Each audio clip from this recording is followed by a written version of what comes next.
Il y avait une question juste sur les mouvements idéomoteurs, justement.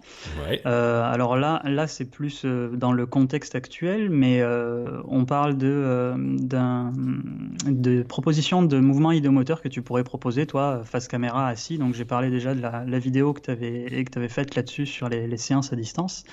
Mais on me demandait si tu pouvais le préciser un petit peu plus et donner une ou deux idées là-dessus.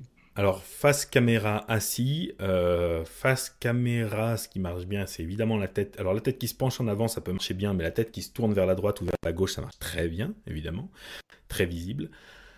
Toujours pour les mouvements idéomoteurs bien précisés à la personne, surtout dans les premiers. Après, une fois qu'elle a compris la règle du jeu, il n'y a pas besoin de lui repréciser à chaque fois, mais bien lui préciser qu'il s'agit de mouvements qui doivent se faire tout seul, automatiquement, sans aucune aide de sa part. Limite, si la personne a un doute, on peut lui demander d'essayer de résister un peu, sans bloquer évidemment, mais de résister un peu, ou du moins de chercher à laisser, par exemple, la main ou la tête immobile, et de laisser vraiment le truc arriver tout seul, même si c'est lent, même si c'est vraiment très progressif, mais vraiment laisser le truc émerger tout seul. La qualité du phénomène en dépend, et du coup, la qualité du levier, et donc tous les changements qui vont derrière en dépendent. Donc le but, c'est surtout pas qu'elle essaie de vous faire plaisir ou d'avoir un truc fluide en y mettant du sien. Donc à partir de là, les mouvements, des macro-mouvements, la tête, ça marche très bien en général. Les mouvements des bras, évidemment. Mais alors, je vais faire une réponse qui va être valable d'une manière générale en fait aussi sur les mouvements des bras, c'est que il y a une différence entre, par exemple, une lévitation de bras. Si vous la commencez à partir d'une position où la personne est complètement détendue, avec les bras qui sont posés sur les cuisses, ça risque d'être long. C'est un phénomène hypnotique qui n'est pas du tout un phénomène d'entrée. C'est pas un phénomène de niveau 0 ou de niveau 1. C'est un peu long. Moi, j'appelle ça des lévitations pures, c'est-à-dire à partir de la position de repos. Donc le bras, qu'est-ce qui fait monter la main? C'est jamais la légèreté de la masse de la main et du bras sont toujours les mêmes. Ce sont des contractions musculaires. Or, ça veut dire qu'à partir de cette position, qui est souvent une position de paralysie, d'anesthésie, enfin de grand repos, il faut que le bras retrouve un tonus musculaire. Et chez certaines personnes, ça peut être très long. Surtout le décollage. Une fois que c'est décollé, ça va. Donc ça peut être très intéressant de faire ça plus tard dans une séance. Mais pour démarrer une séance, je trouve que ça n'est pas forcément fou, surtout à distance, parce que ça peut prendre beaucoup de temps.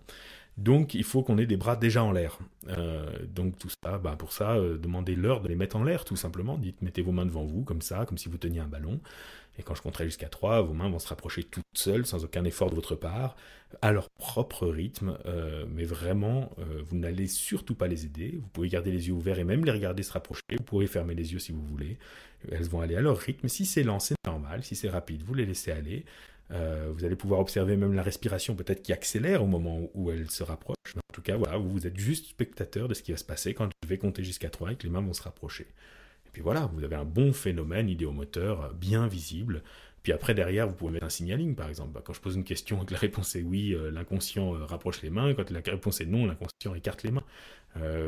Ou alors, si vous avez généré des mouvements de la tête, vous dites le oui, ça va être la tête vers la gauche et le non, la tête vers la droite, par exemple.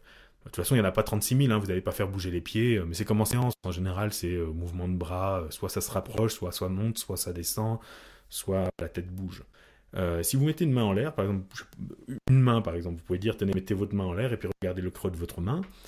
Parfois, quand on demande qu'elle monte, pendant 5 minutes on demande qu'elle monte, 10 minutes on demande qu'elle monte et puis elle monte pas du tout. Dans ce cas-là, dites très bien, maintenant je vais lui demander, ou quand je compterai jusqu'à 3 par exemple, je vais demander à la main de descendre toute seule, et progressivement. Et souvent elle descend bien. Pourquoi? Parce que la personne elle se dit, bah oui, c'est la gravité, c'est normal. Non, la gravité, ça fait tomber la main d'un coup. Si elle descend progressivement, c'est qu'on a bel et bien un phénomène hypnotique qui consiste pour la main à être retenue progressivement. Et du coup, en général, si ensuite vous la stoppez, vous lui dites très bien, la main s'arrête maintenant.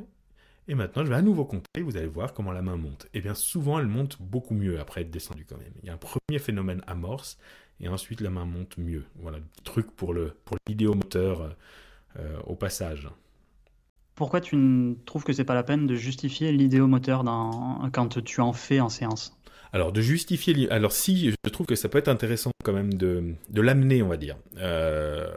C'est pas normal de regarder son bras et qu'il bouge tout seul, surtout si on n'est pas en hypnose profonde. Si on a déjà fait de l'hypnotisation un peu classique avant, c'est-à-dire sur de la relaxation, sur de l'endormissement, etc., qu'on ramène un peu la personne et qu'elle est complètement dans le gaz, en général, elle peut regarder sa main monter, faire « Oh, oui, elle monte », et puis elle est dans une sorte d'état général où ces choses-là sont pas forcément, sont normales.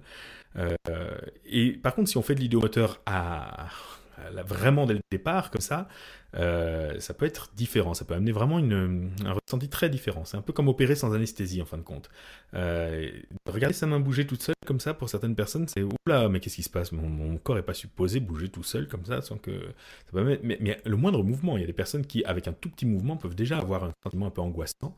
D'autres, c'est peut-être si vous faites de l'écriture automatique, par exemple. C'est un phénomène qui n'est pas un phénomène d'hypnose profonde, hein, pas du tout. On peut faire l'écriture automatique sans hypnose ou en hypnose légère.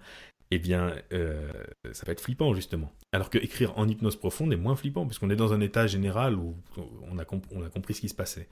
Donc, c'est tout bête, mais d'avoir introduit ça avant, ça passe bien. C'est-à-dire que, Erickson donne pas mal d'exemples de ça, d'ailleurs. Hein. Si je sais que je vais faire une lévitation du bras, je peux dire, voilà, vous voyez votre main là. Eh bien, très souvent dans la journée, il y a des moments où vous faites des mouvements et vous vous en rendez même pas compte. Ils se font parce qu'une partie de vous sait qu'il y a quelque chose à faire, par exemple se gratter le front ou aller chercher quelque chose.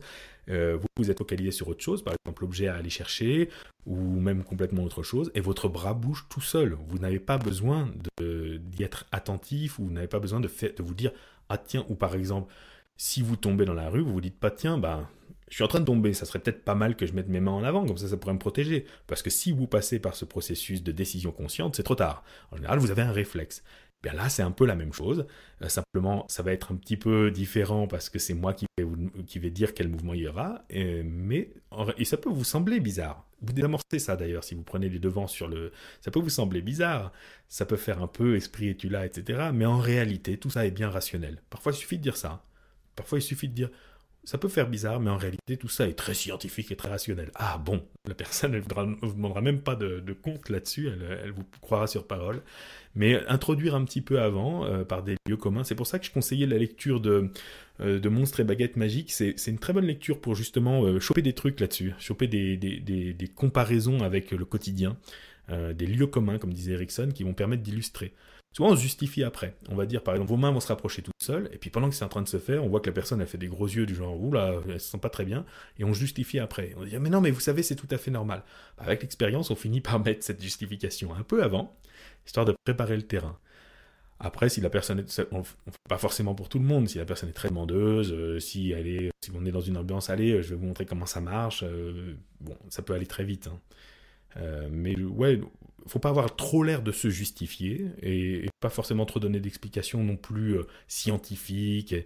Mais voilà, juste dire, en gros, c'est tout à fait naturel ce qu'on va faire. Simplement de le faire comme ça semble pas naturel, ça fait un peu bizarre, mais en réalité c'est naturel et c'est rationnel. Et aussi, et de le justifier par rapport à ah mais je crois que je viens de comprendre la question probablement.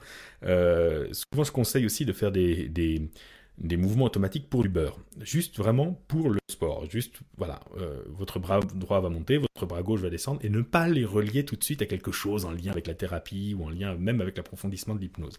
Et ensuite, par exemple, si j'ai une main qui monte, puis je l'ai faite descendre, ensuite je peux la faire remonter en disant, et plus la main monte, et plus une part de vous réfléchit à ce qu'il faudrait mobiliser comme ressources, tout ça. Mais pourquoi est-ce que je dis ça? Parce que si je dis d'emblée, plus votre main monte et plus une part de vous réfléchit à tout ça, et que je ne l'ai pas fait monter avant, je ne sais même pas si chez cette personne-là, je serais capable de développer ce phénomène-là. Et qu'elle ne monte pas, la personne elle va se dire « Ah, mais c'est que mon inconscient ne veut pas réfléchir, il ne veut pas coopérer. Ah zut, parce que je suis venu pour ça, moi, et j'y tiens à ce changement. » Alors qu'en réalité, pas forcément, c'est juste peut-être que c'est cette personne, l'idéomoteur, c'est pas son truc. Donc il vaudrait mieux que j'ai vérifié avant, juste en le faisant pour du beurre, et ensuite je le relie à quelque chose qui peut être thérapeutique. Cela dit, au moment où je suis en train de lui faire des machins comme ça, il peut être bon quand même de le justifier en laissant du mystère, en disant si vous allez voir, je vais vous expliquer tout à l'heure en quoi ça va nous être très utile pour ce qui vous amène aujourd'hui. Histoire que la personne ne se dise pas oui, il fait mumuse avec des petits gadgets là comme on voit à la télé. Non, et surtout si jamais vous utilisez de l'idéomoteur avec des phénomènes négatifs, ce qu'on ne fait pas souvent en cabinet, mais certains aiment bien faire ça, par exemple ne plus pouvoir décoller les mains l'une de l'autre, ou ne plus pouvoir descendre son bras qui est collé à son front, des choses comme ça. Ça peut être très intéressant parce que ça va servir de métaphore plus tard, mais au moment où on le fait et que ça n'est pas encore trop mis en perspective, on peut rassurer la personne en lui disant Pas d'inquiétude, on va mettre ça en perspective tout à l'heure. Vous allez voir, ça va vous servir à faire un apprentissage vraiment très important pour vous, qui va vous faire faire vraiment un pas en avant.